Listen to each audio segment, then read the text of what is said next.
Қазіргі ең таза, ең бай, ең табиғи және бұзылмай бұрынғы қалпында сақталып қалған бір тіл болса, ол қазақ тілі. Бүгінгі күні киелі қазақ жерінде 130-дан астам ұлт пен ұлыс өкілдері ынтымақпен өмір сүреді. Туған жерім, ата мекенім, отаным деп еміренген әр ұлттың өкілі өзі тұрып жатқан елдің мемлекеттік тілінде сөйлеуді парыз санайды. Қазақ тілін туған тіліндей меңгерген өзге ұлт өкілдерінің бірі Радмила Сергеевна. Мен Радмила Сергеевна, Елдік ауылының тұрғынымын. Осы ауылдағы Ыбырай Алтынсарин атындағы негізгі орта мектепте психолог маманы ретінде қызмет атқарамын. Мен қазақ тілін бала кезімнен білемін. Біздің ауылдың тұрғындары қазақ тілді болғандықтан, қазақ тілін үйрену мен үшін қиынға соққан жоқ.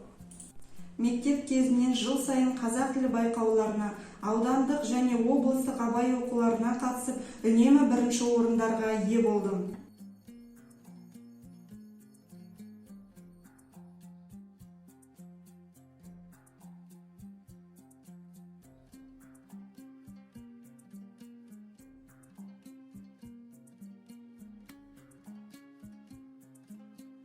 Радмила Сергеевна осы мектептен білім алған өзіміздің шәкіртіміз. Мен осы шәкіртімнің өзге ұлт өкілі болса да, қазақ тілін де жақсы сөйлейтін, өз ойын қазақша дамытып, елін, жерін, отанын сүйетін, рухани бай тұлға болып қалыптасқанын мақтан тұтамын. Сонымен қатар жыл сайын ұйымдастырылатын тіл парасат, жарқын болашақ атты қазақ тілі олимпиадаларына қатысып, сөз білгірлері бағыты бойынша бірінші орынды иеленді.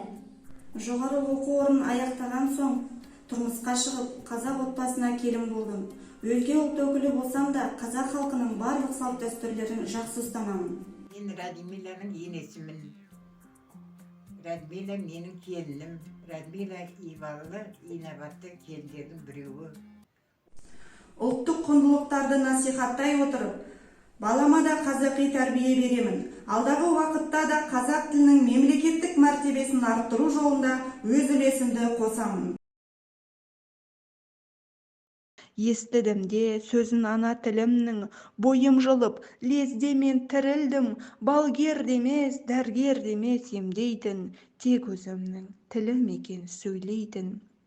Өзге бір тіл емдер басқаларды, мен мұнымен айта алмаймын әнімді.